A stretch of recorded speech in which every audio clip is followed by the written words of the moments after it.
Break के बाद स्वागत है आपका महासंग्राम में। चुनावी महासंग्राम में आज हम आपको लोकसभा चुनाव 2024 के चौथे चरण की लगातार खबरें सुबह 7 बजे से दे रहे हैं और शाम 6 बजे तक लगातार देते रहेंगे। अभी हम जो बात कर रहे थे इससे ब्रेक से पहले वो थी हॉट सीटों के बारे में। हॉट सीटों के बारे में हमने बात की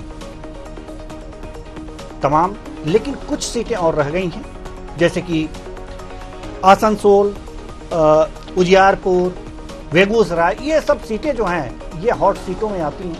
यहाँ से बड़े नेता चुनाव लड़ रहे हैं और इनके बारे में आज हम चर्चा करेंगे। लेकिन उससे पहले एक बड़ी खबर जो कि हम आपको बता रहे हैं। बड़ी खबर बिल्कुल, इस वक्त की जो है बड़ी खबर आपको बता दें, 3 बजे तक कितने प्रतिशत मतदान हुआ है तो 52.60% मतदान हुआ है।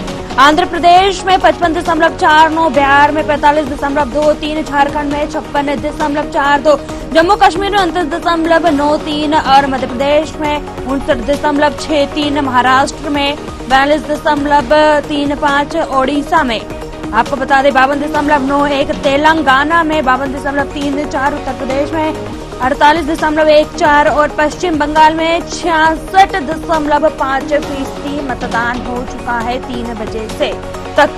तो सुबह 7 बजे से लेकर हम आपको बता रहे हैं कि एक के बाद एक कितने प्रतिशत मतदान हुआ है। तो ये जो अभी है सुबह 7 बजे से लेकर 3 बजे तक का डाटा हम आपको बता रहे हैं कि कितने फीसदी जो है मतदान हो चुका है 3 बजे तक। तो मतदान चलिए इसी बीच एक और बड़ी खबर निकलकर सामने। महाराष्ट्र से केंद्रीय गृह मंत्री अमित शाह की सभा।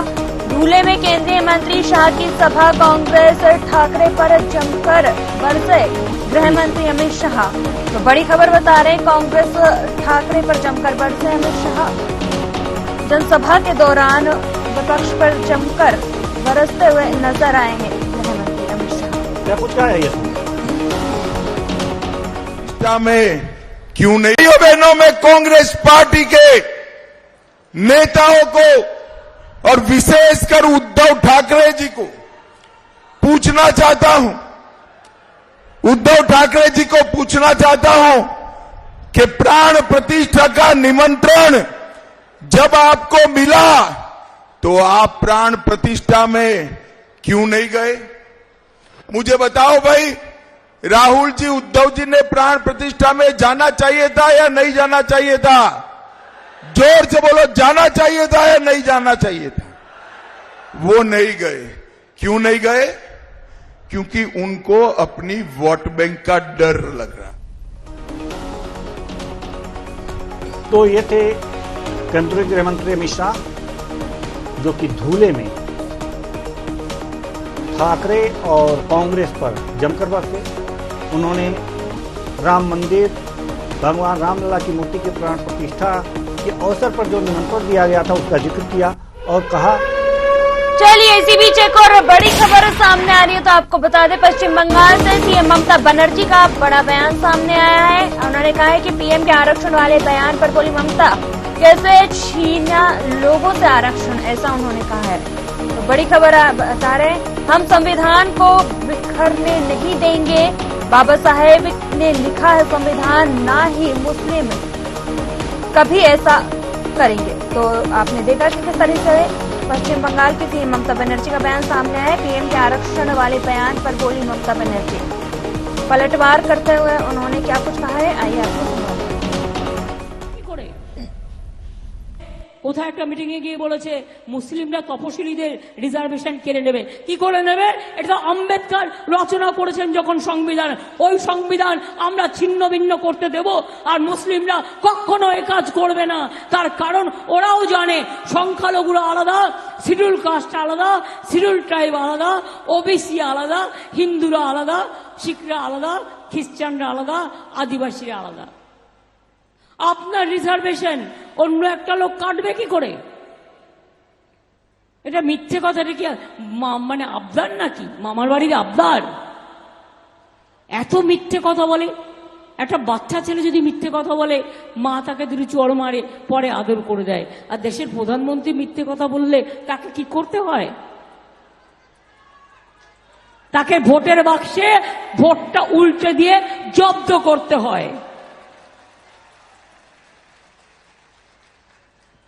এই ধরনের লোক দেশ বিক্রি করে দিয়েছে, জাতি বিক্রি করে দিয়েছে, ধর্ম বিক্রি করে দিয়েছে, মনুষ্যত্ব বের করে। तो आरक्षण कैसे नहीं देंगे, कैसे छीन लेंगे? बाबा साहब ने संविधान लिखा ऐसा तृणमूल कांग्रेस की अध्यक्षा ममता बनर्जी ने कहा है कि बाबा साहब ने यह संविधान लिखा है। चलिए इसी बीच एक और बड़ी खबर आ रही है तो आपको टीवी स्क्रीन पर दिखा रहे हैं इस वक्त की बड़ी खबर। बिहार से केंद्रीय मंत्री नित्यानंद राय का बड़ा बयान। बिहार में हम सभी 40 सीटें जीतेंगे, उजियारपुर में 4 लाख से ज्यादा वोट मिलेंगे, ऐसा उन्होंने कहा है।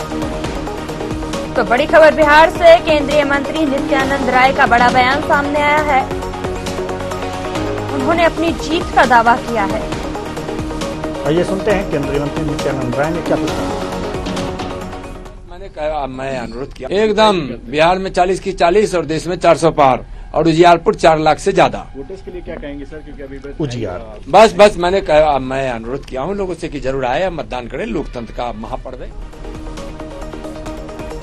तो ये थे केंद्रीय गृह मंत्री नित्यानंद राय, जो कि उजियारपुर लोकसभा सीट से, बिहार के उजियारपुर लोकसभा सीट से चुनाव मैदान में है।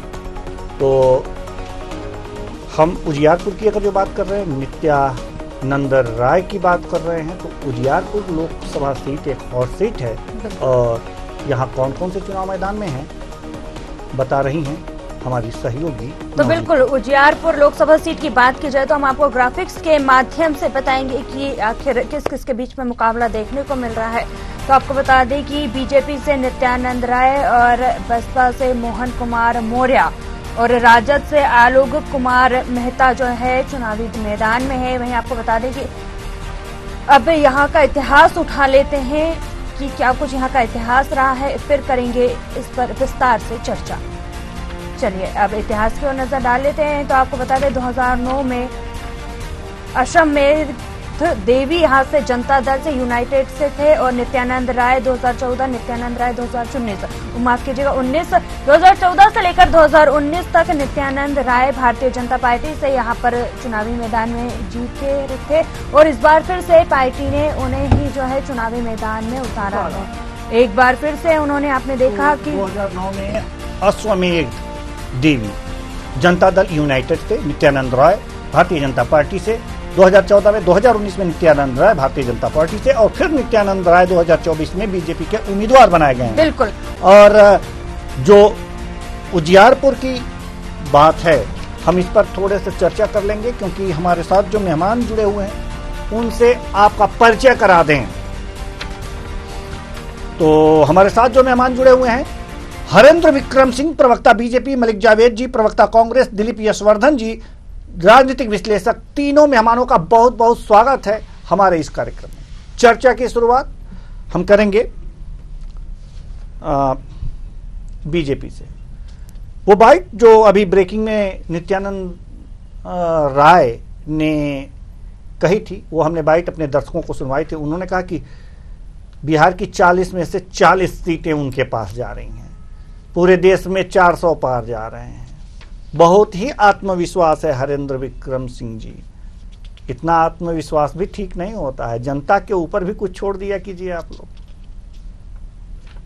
देवेंद्र जी जी निश्चित रूप से आपके चैनल के माध्यम से मैं बोलना चाहूंगा कि यह जनता का ही विश्वास है।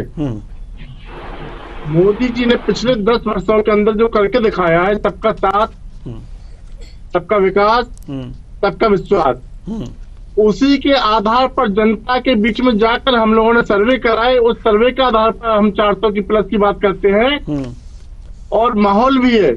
आज अन्य पार्टियों में लोग नेता ढूंढने नहीं मिल रहे हैं, तो निश्चित रूप से 400 प्लस हम लोग होने जा रहे हैं। ये अति ओवर कॉन्फिडेंस की बात नहीं है, ये वास्तविकता वाली बात है। आप बता दीजिए कहाँ से कौन व्यक्ति फाइट में आ रहा है। पिछली बार तो हम लोग साउथ में बहुत ना के बराबर थे, अब की बार हम साउथ में भी, और अभी आप ही ने बताया कि पश्चिम बंगाल में 59% मतदान हो चुका है, और पश्चिम बंगाल में 59% मतदान का मतलब ही है कि भारतीय जनता पार्टी वहां बढ़त लेके आ रही है। जी बिल्कुल, भारतीय जनता पार्टी बढ़त पे रहेगी। हमारे साथ मलिक जावेद जी भी हैं, कांग्रेस के प्रवक्ता। जब 40 की 40 बिहार की सीटें, मध्य प्रदेश की 29 की 29 सीटें, छत्तीसगढ़ की 11 की 11 सीटें जब सब बीजेपी ले जा रही है, तो आप लोग कर क्या रहे, हमारे समझ में नहीं आ रहा।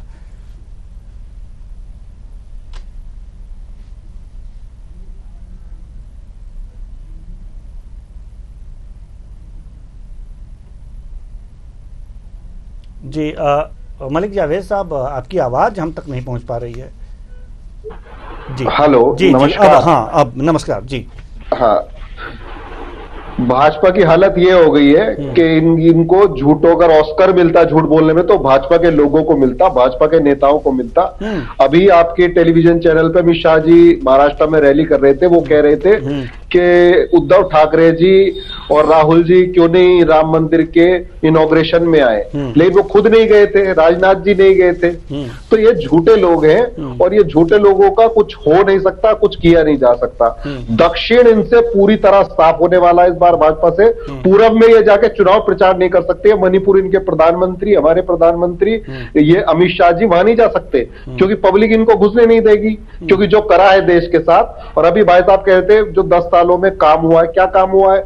डॉलर 56 का था, 83 हो गया है। पेट्रोल 60 का था, 100 पार हो गया है। डीजल 55 में मिलता था, आज 90 पार है। 45 साल का बेरोजगार रिकॉर्ड तोड़ चुका है। तो ये कह रहे हैं हमारे सामने कौन लड़ रहा है? इनके सामने किसान लड़ रहे हैं, इनके सामने मजदूर लड़ रहे हैं, इनके सामने युवा लड़ रहे हैं, इनके सामने महिलाएं लड़ रही हैं। इनसे जब सवाल पूछते हैं तो ये कहते हैं वो देखो ताजमहल, वो देखो, ये देखो, वो पाकिस्तान में क्या हो रहा है। तो आज इतना मुद्दों का अभाव है भाजपा में, शायद ही इतिहास में किसी के पास हुआ हो। और इनके ये केंद्रीय गृह राज्य मंत्री है, ये भी हारेंगे, और जितने भी इनके बड़े दिग्गज नेता वो भी हारेंगे, क्योंकि 3 फेज में ही ये डिसाइड हो गया था कि प्रधानमंत्री नरेंद्र मोदी जी के नाम से पहले पूर्व लग चुका है। आज 4था फेज हो रहा है, और जिस तरीके से हमारे पास जानकारी आ रही है उस तरीके से 100% प्रधानमंत्री पूर्व लिखेंगे। एक्स प्राइम मिनिस्टर 2004 जून को लिखने वाले हैं, एक्स प्राइम मिनिस्टर। और इन्होंने कहा कि हमने सर्वे कराया था पूरे देश में, तब हमें 400 पार आ रही। अरे भाई, सर्वे तो आरएसएस ने कराया था, जिसमें खुद ही बता रहे हैं कि 200 पार नहीं हो रही है। तो ये केवल जनता को गुमराह करने के लिए बयानबाजी करते रहते हैं, 400 पार 400 पार। इनका कोई भी बड़ा नेता रैली में 400 पार की बात नहीं कर रहा। अब तो ये कह रहे हैं कि भाई इज्जत बच जाए और 150 आ जाए। इज्जत बच जाए और 150 आ जाए। बड़ी विचित्र स्थिति है हरेंद्र विक्रम जी। एक दूसरे पर आरोप प्रत्यारोप तो लगा रहे हैं, लेकिन जो लोगों के चश्मे का भी उतरने नहीं, हम देवेंद्र जी, आप लोग मतदाताओं के चश्मे को भ्रम में रख रहे हैं कि वो आप कुछ और कह रहे हैं, वो कुछ और कह रहे हैं। हम बात कर रहे हैं आपसे देवेंद्र जी। पिछला आप जब गुजरात के चुनाव के परिणाम के विषय में जब बात हुई थी, आपने डिबेट की थी, उसमें जो लोग कह रहे थे गुजरात में अपनी बार सरकार नहीं आएगी, क्यों? क्योंकि वहां से लगातार 15, 17, 20 साल हो गए सरकार बनते बनते, तो कैसे भी नहीं आएगी। और मैंने आपसे कहा था कि अब की बार गुजरात में एक तरफा सरकार बन के आएगी। अब तक के सबसे सारे रिकॉर्ड तोड़ेगी सरकार, और वही हुआ था। जो लोग तब भी नहीं मान रहे थे, और जो लोग आज भी नहीं मान रहे हैं, और जो लोग गलतफहमी में थे और गलतफहमी में ही रहेंगे। तभी तो ईवीएम पे सवाल उठा था, तभी तो ईवीएम पे सवाल उठ गया था। नहीं तो आप सब लोग जानते हैं, एक साबित तो करके दिखा ईवीएम के सवाल को, क्योंकि जब कुछ नहीं कर पाएंगे तो अंगूर खट्टे हैं। भाई अंगूर तो नहीं पा सकते तो अंगूर खट्टे हैं। तो भारतीय जनता पार्टी के शासन में सब भ्रष्टाचार खत्म हुआ है, सारा कुछ निष्पक्ष होता है। उसी के दम पे आज जनता जनार्दन भारतीय जनता पार्टी को पसंद कर रही है। आप देख रहे हैं केंद्र में सरकार जैसे ही बनी थी 2014 में, तो सबसे पहला कार्य किया गया था कि 0 बैलेंस पे सारे गरीबों के खाते खुलवाए गए थे। लोग आरोप लगा रहे थे भाई जिसपे पैसे ही नहीं है उससे खाता खोल के देने से क्या मतलब, क्यों बोझ बढ़ा रहे हैं? क्यों बोझ नहीं बढ़ा रहे थे? इनके स्वर्गीय राजीव गांधी जी, पूर्व प्रधानमंत्री जी हमारे कहते थे कि केंद्र से 1 रुपया चलता है और जब तक वो अपनी जगह पहुंचता है मात्र 10 पैसे बचते हैं, 90 पैसे भ्रष्टाचार की भेंट चढ़ जाते हैं। और हमारे मोदी जी के नेतृत्व में सबसे पहले वो लीकेज खत्म किए गए, जो 90% लीकेज थे। आज डायरेक्ट डीबीटी के और आ गया है फिर, 1 वो तो तब के लीकेज थे, सीधा डायरेक्ट, वो तो तब के लीकेज थे, अब फर्जी खातों के लीकेज हैं, लीकेज बंद नहीं हो रहे हैं। नहीं, जो तो इल्जाम लगाने के लिए कोई भी कुछ भी जवाब दे दूं मैं कुशवाहा जी, जवाब आज जी, डीबीटी जी, के माध्यम से डायरेक्ट किसानों के खाते में, ठीक, गरीबों के खाते में डायरेक्ट पूरा का पूरा पैसा पहुंच रहा है। चलिए ठीक है। और उसी का कारण है कि हम 11वें स्थान पर थे अर्थव्यवस्था के मामले में। सर इस बात को आज- मानिए, हम गलत नहीं कह रहे हैं, डायरेक्ट आपकी बात हम मानते हैं। नहीं, डायरेक्ट खाते में आपकी बात पहुंच रहे मानते हैं हैं। जी, नहीं, डायरेक्ट खाते में पहुंच रहे हैं, लेकिन डायरेक्ट उस खाते में भी पहुंच रहे हैं जिसका कोई अस्तित्व नहीं है, ऐसे भी खाते खुल जा रहे हैं। दिक्कत यहाँ है। ऐसे संभव ही नहीं है। अरे सर ऐसे चलिए संभव ठीक नहीं है, है। हम जब मैं संभव कर देता हूं कुशवाहा जी, मैं संभव कर देता जी हूं। जी जी जी जी भाई साहब कह रहे हैं कि भ्रष्टाचार पे लगाम लगाई। सुप्रीम कोर्ट ने इलेक्टोरल बॉन्ड को अवैध कहा, 8,000 करोड़ इन्होंने वसूले। पहले छापा मारते थे, फिर चंदा लेके एक्सटॉर्शन करते थे। पूरी दुनिया का सबसे बड़ा ये भ्रष्टाचार है, और तो नहीं है तो और क्या है। दूसरा, प्रधानमंत्री कहते थे अजीत पवार ने 70,000 करोड़ का घोटाला किया, उसको उप मुख्यमंत्री बना दिया। जगन रेड्डी को इन्होंने अपनी पार्टी में ले लिया, जिसपे ईडी सीबीआई के 11 मुकदमे हैं कर्नाटक में। येदुरप्पा पे केस चल रहा था, वो सब पता नहीं है। प्रफुल्ल पटेल की फाइल सीबीआई ने क्लोजर रिपोर्ट लगा दी, और उधर आप देख लो छगन भुजबल की ईडी फाइल खो जाती है। तो जो इनकी पार्टी में आ जाता है तो सारे केस बंद हो जाते हैं। दूसरा, भ्रष्टाचार की ये बात कर रहे हैं जिन्होंने चंदा लिया पूरी दुनिया से। 20 कंपनियों से इन्होंने चंदा लिया, पाकिस्तान की कंपनियों से इन्होंने चंदा लिया है, चाइना की कंपनियों से इन्होंने चंदा लिया ठीक है, है। ठीक केवल है, झूठ बोलने ठीक है। आपको दिलीप बात करना यशवर्धन जी भी चाहिए। हमारे साथ हैं, आप लोगों को बड़ी अच्छी तरीके से सुन रहे हैं, और इसीलिए हम थोड़ी देर बाद आए हैं। तो हम थोड़ा सा माफी चाहेंगे दिलीप यशवर्धन जी आपसे कि हम थोड़ी देर बाद आए, लेकिन सवाल तो अब करेंगे कि 40 की 40 बिहार की सीटों पर दावा ठोक रही है बीजेपी, बाकी के लिए कुछ नहीं छोड़ेगी। क्या लगता है कि इस दावे में कितना दम है? बिहार की राजनीति को आप अच्छी तरह से समझते हैं, जानते हैं, जरा बताइए हमें कि आखिर ये उजियारपुर जो लोकसभा की सीट है जिसका हमने अभी जिक्र किया, उसके क्या हालात होंगे? जी दिलीप यशवर्धन जी ध्यान से सुनिएगा। आप लोग, आप दोनों मेहमानों से निवेदन है कि बहुत धैर्य से दिलीप जी ने सुना है आप लोगों को, अब आप इनका विश्लेषण सुनिए।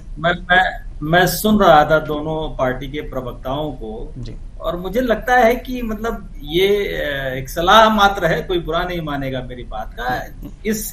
जिस दौर में हम लोग चल रहे हैं इस समय इलेक्शन के, उस समय ये बातें करना कि हमने खाते खुलवाए और हम फर्जी पकड़े गए, अब बहुत असर होने वाला नहीं है इन बातों का। जनता ने जो मन बनाना था वो मन बना लिया है।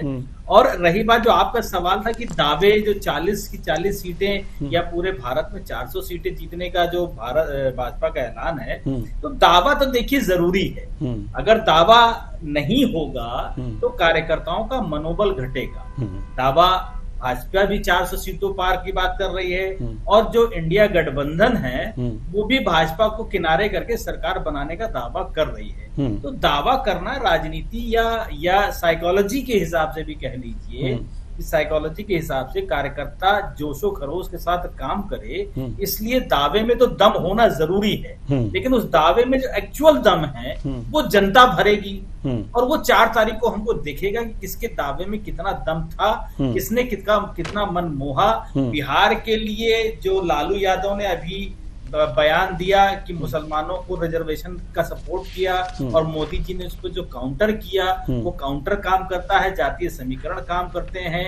कि जो उनके फायर ब्रांड नेता हैं गिरिराज सिंह जी, जिनका आज इलेक्शन भी है, उन्होंने बहुत सारे उल्टे सीधे बयान दिए हैं। उन बयानों से हिंदू वोट पोलराइज हुआ है या मुसलमानों का वोट पोलराइज हुआ है, ये भी हमको 4 तारीख को पता चलेगा। तो एक्चुअल में रिजल्ट जो होगा वो हमें 4 तारीख को ही पता चलेगा। लेकिन कोशिश हर पार्टी की है कि वोट का पोलराइजेशन हो, ये महत्वपूर्ण बात ध्यान दीजिएगा। दोनों पार्टी की, दोनों पक्षों की ये कोशिश है कि वोट का पोलराइजेशन हो। तो जो जिस हद तक पोलराइजेशन करा ले जाएगा उसकी सीटें उस हद तक आ जाएंगी। कांग्रेस की अगर जो बात करें तो हम कांग्रेस के पास आएंगे, लेकिन उससे पहले हम चाहेंगे कि नवजीत हमें अगले लोकसभा सीट के बारे में बताएं जल्दी से। और जो अगली सीट है बेगूसराय की सीट, इसके बारे में जी दर्शकों को जल्दी से बताइए। बिल्कुल, बेगूसराय जो सीट है उस पर हम आपको बता दें कि कौन कौन चुनावी मैदान में। बीजेपी से गिरिराज सिंह है और सीपीआई से आपको बता दें कि अवधेश कुमार राय जो है वो चुनावी मैदान में। बसपा से चंदन कुमार दास से चुनावी मैदान में। एक बार इतिहास की ओर भी जो है नजर डाल लेते हैं बेगूसराय सीट से, फिर इस पर विस्तार से करेंगे चर्चा। तो चलिए इतिहास की बात कर ली जाए तो 2004 में राजीव रंजन सिंह जो यहाँ से थे जनता दल यूनाइटेड से। 2009 में डॉक्टर मोनाजिर हसन जनता दल यूनाइटेड से। 2014 में डॉक्टर भोला सिंह भारतीय जनता पार्टी से। गिरिराज सिंह भारतीय जनता पार्टी से 2019 में। तो आपने देखा कि किस तरीके से ग्राफिक्स के माध्यम से हम आप तक ये जानकारियां पहुंचा रहे हैं। तो चलिए हम अब बेगूसराय सीट की बात कर लें। अब यहाँ पर केंद्रीय ग्रामीण विकास और पंचायती राज मंत्री गिरिराज सिंह यहाँ पर चुनाव मैदान में है। इनकी साख जो है यहाँ पर लगी हुई है। हम चूंकि अपने दो अन्य मेहमानों के पास जाएं, लेकिन इस बार पहले उल्टा करेंगे। पहले हम हर्षवर्धन जी के पास जाना चाहेंगे। हर्षवर्धन जी, दिलीप यशवर्धन जी, हम आपके पास आएंगे और हम ये जानना चाहेंगे कि गिरिराज सिंह, जैसे कि अभी आपने थोड़ी देर पहले बात की थी गिरिराज सिंह की, कि इन्होंने भी बयानों के जो तीर हैं बहुत चलाए हैं।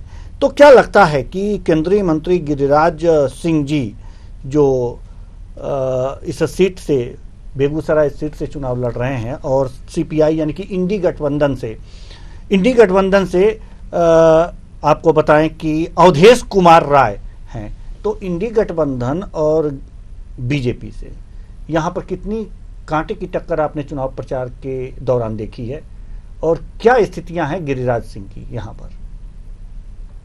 अब मेरा अपना आकलन है कि टक्कर बहुत कांटे की नहीं है और गिरिराज सिंह अपर हैंड पर हैं।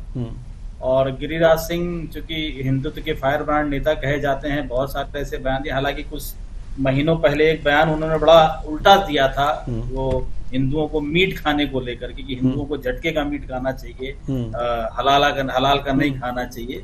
वो बयान थोड़ा सा उनके लिए नेगेटिव गया था, लेकिन उसके बावजूद भी बहुत फर्क नहीं पड़ा। उनकी फैन फॉलोइंग अपनी है, हिंदुत्व को लेकर के उनकी अपनी एक इमेज है। तो मुझे लगता नहीं है कि बेगूसराय में गिरिराज सिंह के लिए बहुत ज्यादा फाइट है, मेरी अपनी राय है।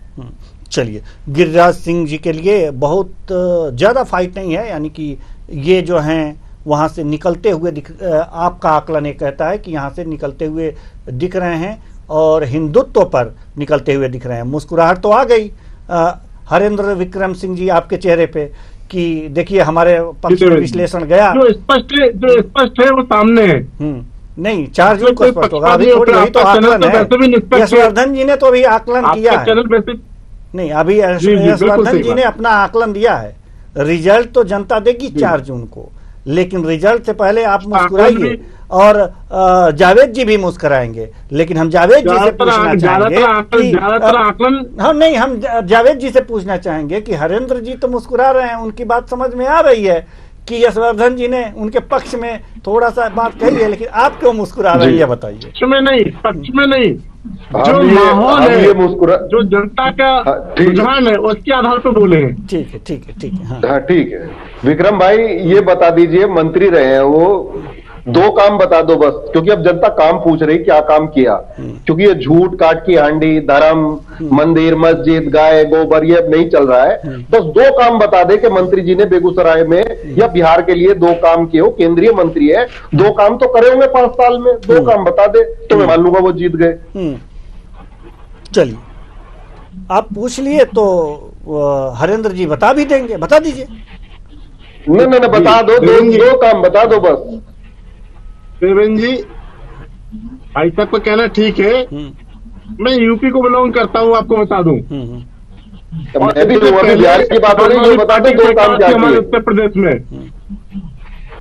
और उत्तर प्रदेश में समाजवादी पार्टी सरकार थी और पूरा देश जानता है कि इटावा क्षेत्र, तैफई क्षेत्र में 24 घंटे लाइट आती थी, और ये चमचमाती सड़कें थी। मंत्री जी के दो काम तो बता दो विक्रम भाई, दो काम बता दो बस। भाई केंद्रीय मंत्री मोदी जी ने बनाया, फायर ब्रांड नेता है, दो काम तो करे होंगे देश में। बाकी 4 घंटे लाइट आती थी, क्योंकि जो क्षेत्रीय दल है ये अपना घर चमकाते हैं। भारतीय जनता पार्टी की सरकार, तो दो काम तो बता दो, आपने तो दुनिया चमका दी, देश नहीं दुनिया चमका दी। मंत्री जी के दो काम बता दो, गिरिराज जी के दो काम बता दो। पीछे सकती है तो वो शांत। यहाँ पर क्षेत्रवाद की बात नहीं होती है कि हमने अपना घर चमका दिया, हमने अपनी विधानसभा चमका दी, हमने अपनी लोकसभा।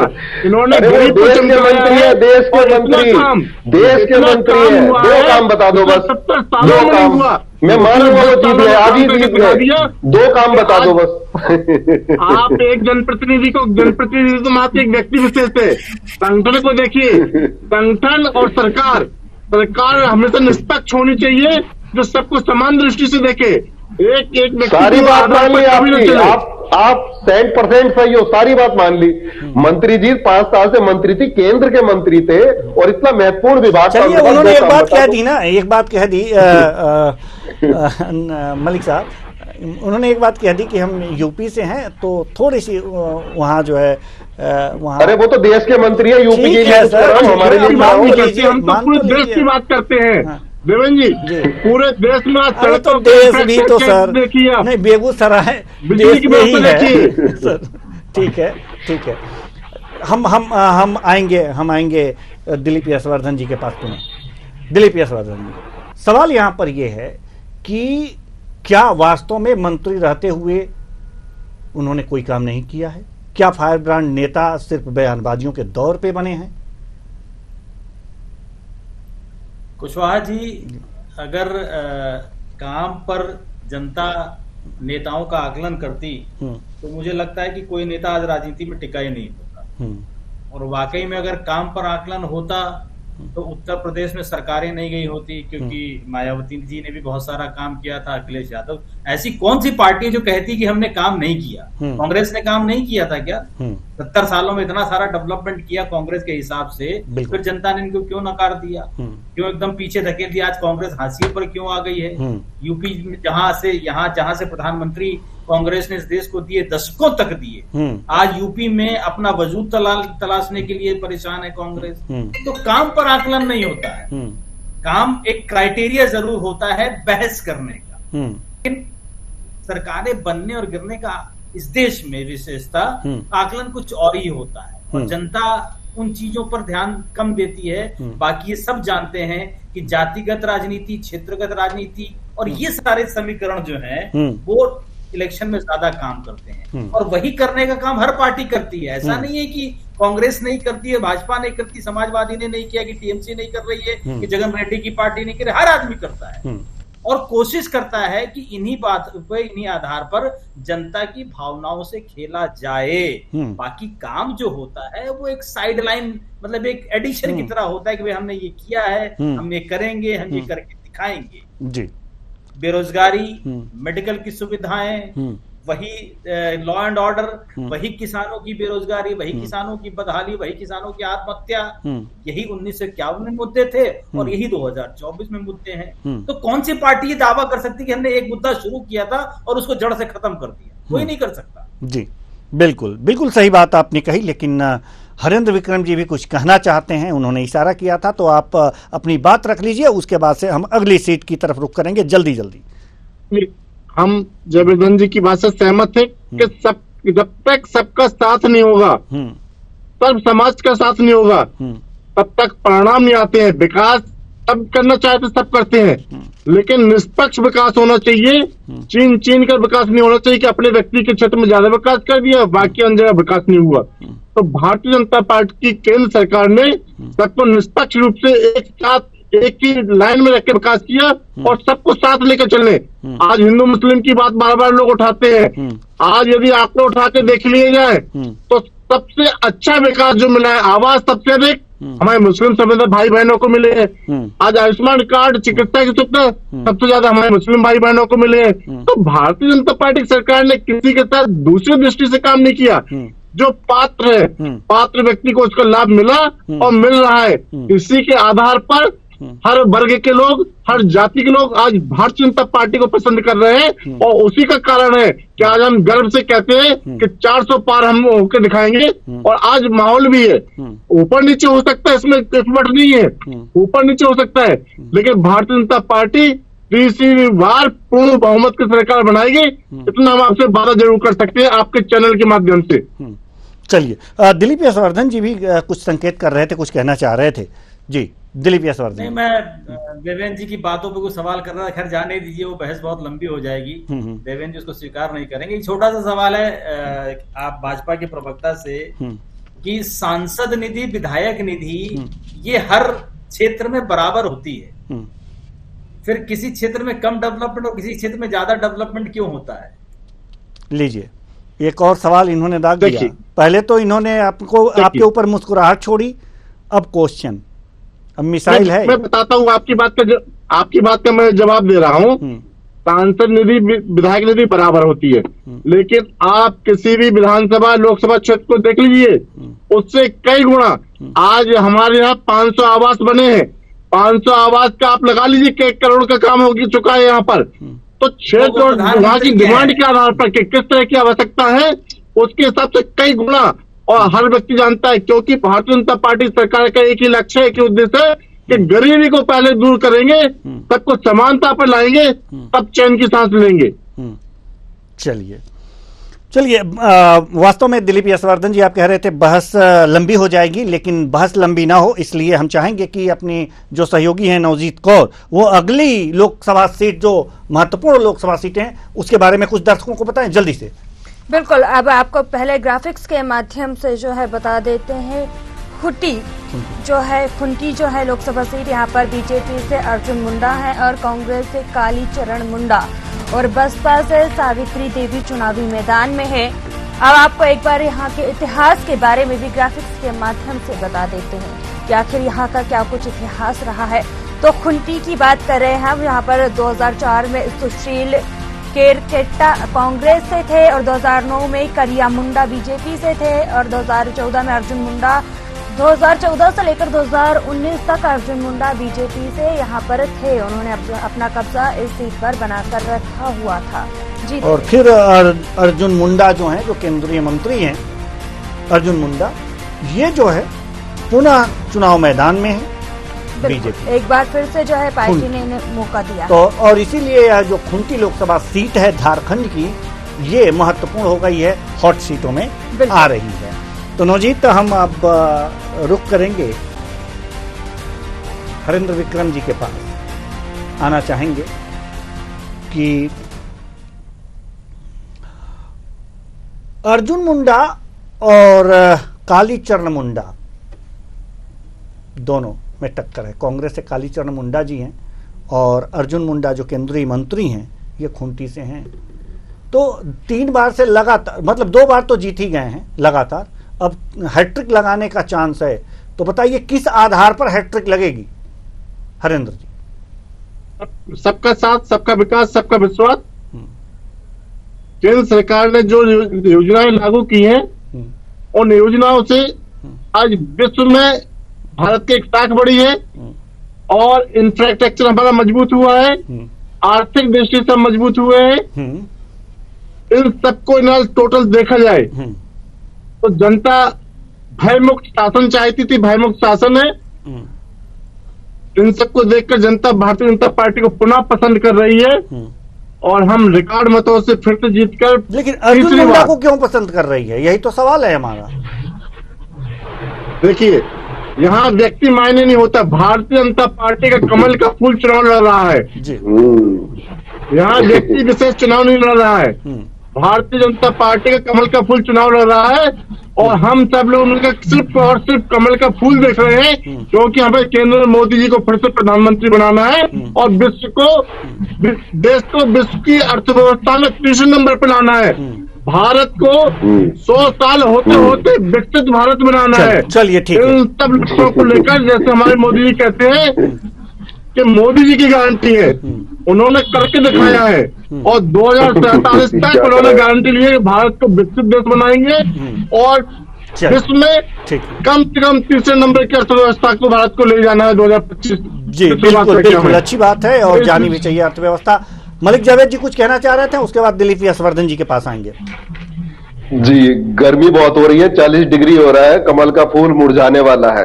दूसरी बात शायद इन्हें पता नहीं है, खूंटी जिले में पत्थलगड़ी मूवमेंट चला था। बरसात भी होगी ना सर, लगा फिर बीच में बोल रहे हो, गर्मी बहुत है, मुरझाने वाला है कमल का फूल, बता रहा हूं मैं। लेकिन दूर आने वाला है, आप एसी की हवा खाइए, आप एसी की हवा खाइए, हम अपना काम करते रहेंगे।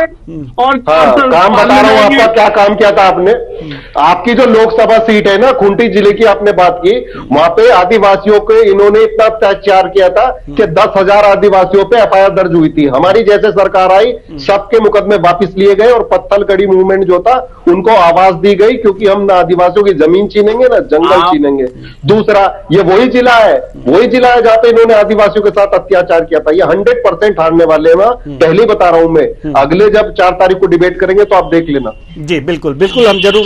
दिलीप यशवर्धन जी, 4 तारीख तक के लिए आपको शुभकामनाएं। 4 तारीख तक के गर्मी लिए बहुत है, मुरझा रहा है फूल, कमल का फूल मुरझा गया है, गर्मी बहुत है, पानी दो उसको, पानी, झूठ की नफरत का पानी दो, ठीक है, तभी बढ़ेगा। या झूठ का नफरत का पानी डालोगे। ठीक है, ठीक है। चलिए दिलीप यशवर्धन जी, हम आपके पास आना चाहेंगे। केंद्रीय मंत्री अर्जुन मुंडा चुनाव लड़ रहे, खूंटी से, झारखंड की सीट है। क्या लगता है आपको कि तीसरी बार ये चुनाव मैदान में हैं और इनको पूरी टक्कर कालीचरण मुंडा दे पाएंगे, और दे पाएंगे तो किस आधार पर? दिलीप यशवर्धन जी। तो दिलीप यशवर्धन जी से हमारा संपर्क टूट गया है। तो अब जो स्थितियां बनी हैं कि अब समय इजाज़त नहीं देता कि हम इस चर्चा को और आगे बढ़ाएं। हालांकि चर्चा बड़ी इंटरेस्टिंग थी। तो बहुत बहुत धन्यवाद तीनों मेहमानों का, आप आए और अपने अपने विचार साझा किए। तो कुल मिलाकर के आपने देखा कि हम लगातार सुबह से ही सीटों के बारे में लगातार अपडेट देते रह रहे हैं, लगातार खबरों से आपको रूबरू कराते रह रहे हैं। वक्त हो चला है एक छोटे से ब्रेक का। ब्रेक के बाद फिर हाजिर होंगे नए अपडेट के साथ। फिलहाल दीजिए छोटा सा ब्रेक।